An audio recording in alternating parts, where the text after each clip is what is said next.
Sir நீங்க மத்திய அரசு தமிழ்நாட கூறு போட்டுருச்சு, திராவிட கையெல்லாம் எல்லாம் கைக்கூலி ஆயிருச்சு. நாங்க என்ன சொல்றோம்னா வாக்கு வங்கி பெட்டிய பிராடுங்கிறான். எதுப்புன்னு சொல்ல வரனாக்க, அதாவது பரப்புரையில இவர் என்ன சொல்றாருனாக்க, எங்களுக்கு திராவிட முன்னேற்ற கழகம் தான் போட்டின்னு சொன்னாரு, ஜெயிச்சிட்டாரு, அமைச்சரவா அமைச்சாச்சு. அதை பற்றியெல்லாம் அமோக எங்களுடைய சீமானுடைய சப்போர்ட் நேராக பார்த்துட்டாரு.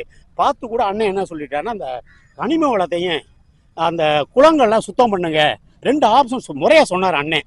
யாருக்கிட்ட? சிஎம் கிட்ட. பேரை சொல்லக்கூடாது இல்லை. அதனால நாங்கள் விஜய் எதிராளியான்னு நினைக்கல. அவர் தமிழ் மக்களால் தேர்ந்தெடுக்கப்பட்டவர். நாங்கள் என்ன சொல்கிறோம்னா, அவர் சொல்லிட்டார், யாரு முதலமைச்சர் தமிழ்நாட்டு மக்கள் உள்ள காசை 1 ரூபா கூட நான் மக்கள் காசை எடுக்க மாட்டேன், எடுக்கிறதையும் விட மாட்டேன்னு சொல்லியிருக்காரு சார். புரியலையா? அதுவே பெரிய அவர் வார்த்தை, ஃபர்ஸ்ட் வார்த்தை.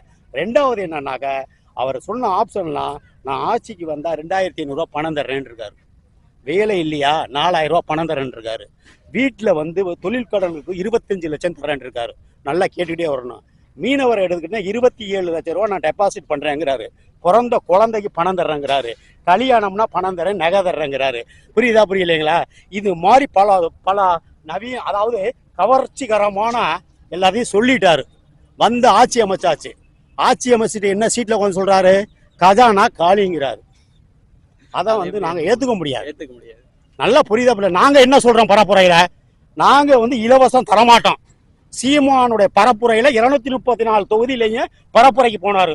மரியாதைக்குரிய விஜய் அவர்கள் அதிகபட்சம் ஒரு 15 இடத்துல பரப்புரைக்கு போயிருப்பாரு. தரையில காலே படலை. நாங்கள் தரையிலே பட்டோம். அது வேற விஷயங்கள். ஜெயிச்சிட்டாரு. ஆனா சொன்னதை செய்யணும், மாற்று கருத்தே கிடையாது. காசு இல்லை, பணம் இல்லை அப்படிங்கிறத எங்களுக்கு பேச்சு கிடையாது.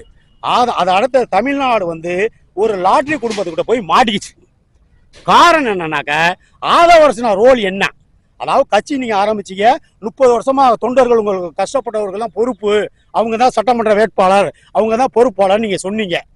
குஷி ஆனந்த் தான் பொதுச் செயலாளர். ஆனா நீ கட்சின்னு அரசியல் அந்த மன்றத்தை கலந்து அரசியல்னு வரும்போது உங்களுக்கு ஜென்ரலாவே ஆள்கள் தேவைங்கிறன்னு பரப்புரை சொல்றீங்க. நான் தான் முதல்வர், நீங்க யாராச்சும் இந்த இதில் கூட்டணிக்கு வந்திக்கலான்னு சொல்றீங்க. சரி ரைட்டு, ஆட்சி அமைச்சாச்சு, ஜெயிச்சாச்சு. நீங்க சொன்ன வார்த்தை அந்த 2500 பணத்தை கொடுக்கணும். முதல் வார்த்தை. இப்போ 1000 ரூபாய் எல்லாம் போட்டிருக்கீங்க.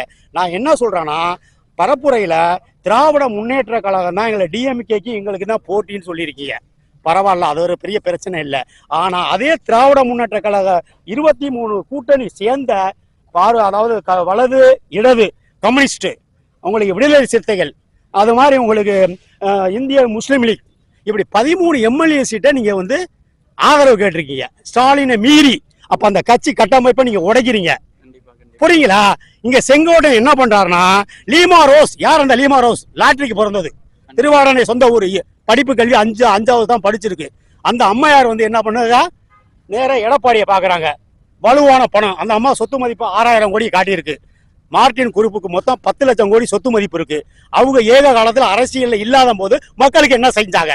இப்ப 68 வயசுல நீ அரசியல் வர வேண்டிய ஆர்வம் என்ன? அப்ப திராவிட கட்சியை உடைக்கணும். மத்திய அரசுடைய உள்கோவம்.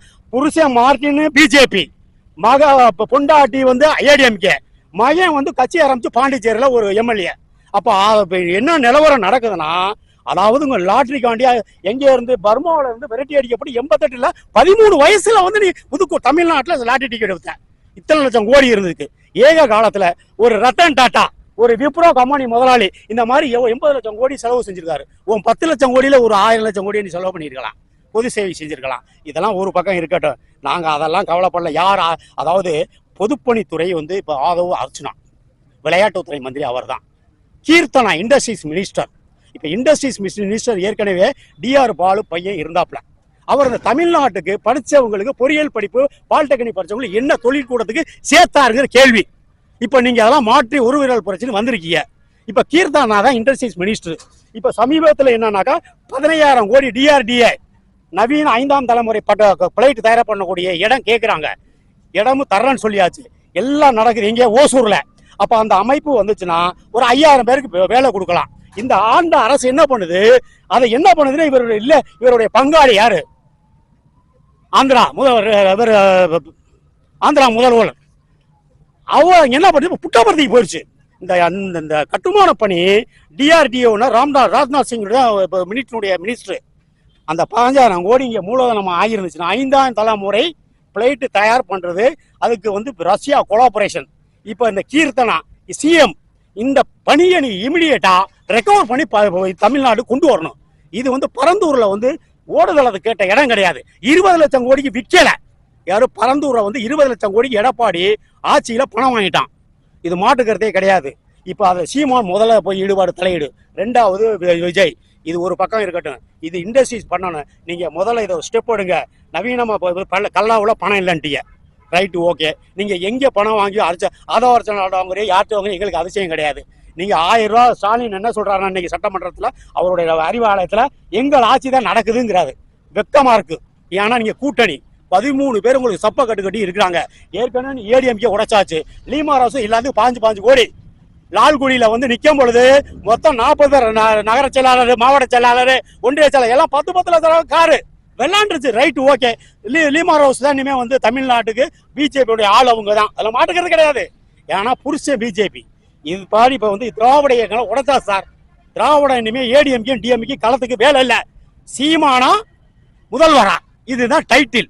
இப்போ முதல்வர்கிட்ட வந்து திராவிடமும் தமிழ் தேசியமும் இருக்கு. அதை இரு கண்கள் இருக்காரு. இப்ப தமிழ் தேசியம் வந்து அடுத்த 5 வருஷம் நல்லபடி ஆட்சி அமைக்கட்டும். தவறு நடந்தா ரிவியூல நிற்போம், சீமான் கேட்பான்.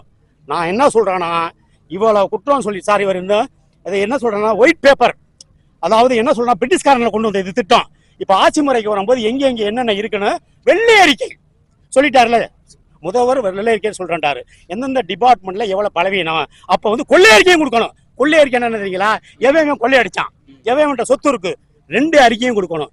நான் என்ன சொல்றேன்னா, ஒரு சோசியக்காரனுக்கு அப்பாயின்மெண்ட் போடுற என் மாடு மேய்க்கிறவனுக்கு அரசு வேலை பண்ண முடியாதா? கேட்ட கேள்விக்கு பதில் என்ன புரியுதுங்களா? நீ போட்ட அப்பாயின்மெண்ட் நீ வித்ட்ரா பண்ணிட்ட, அசிங்கமா இல்ல? ஒரு சிஎம் போட்ட ஆர்டரை வித்ட்ரா பண்ணாக்க அது பெரிய மாவரும் உங்களுக்கு தான் அது இது.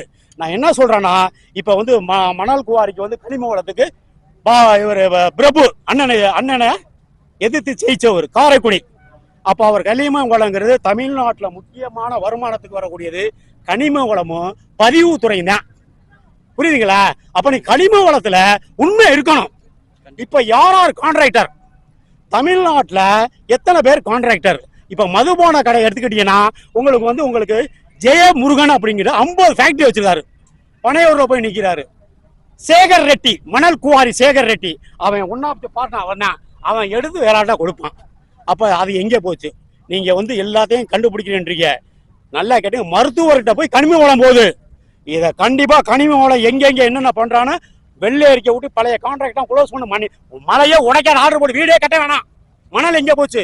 இன்னைக்கு பார்த்தீங்கன்னா அவங்களுக்கு காரைக்குடியிலேருந்து அங்கிட்டு பக்கத்தில் எஸ்ஆர் குரூப்பு, முத்துப்பட்டினம் ராமச்சந்திரன், கரிகாலன், அவங்க தான் மணல் குவாரி தமிழ்நாட்டில் சேகர் ரெட்டி கிட்ட வாங்கி 2வது ஓனர். அவங்க என்ன விலைக்கு விற்கிறான், என்ன விலைக்கு தோன்றான் சார்? 1 மீட்டர் மண்ணு தோண்டணும், 3.25 அடி. இவங்க நோக்கத்துக்கு தோன்றுவான். அந்த மைன்ஸ் டிபார்ட்மெண்ட்டுக்காரன் பிராடு, அந்த கலெக்டர் பிராடு, அந்த டிஆர்ஓ பிராடு, இதை கவனிக்கிற மத்திய அரசும் பிராடு. இது உண்மையை நான் சொல்றேன். நான் என்ன கேட்கறேன்னா, உண்மையான ஆட்சி செய்யறேன்டா சார், உண்மையா இருக்கணும். உண்மை இல்லைனாங்க நார் அடிச்சிருவோம். ஏன்னா எங்களுடைய வெற்றியை நீங்க பறிச்சிருக்கீங்க. மாற்று கருத்து கிடையாது. 15 வருஷம் கண்ணீர் சிந்தி நாங்க களத்துல போராடிட்டு இருக்கோம்.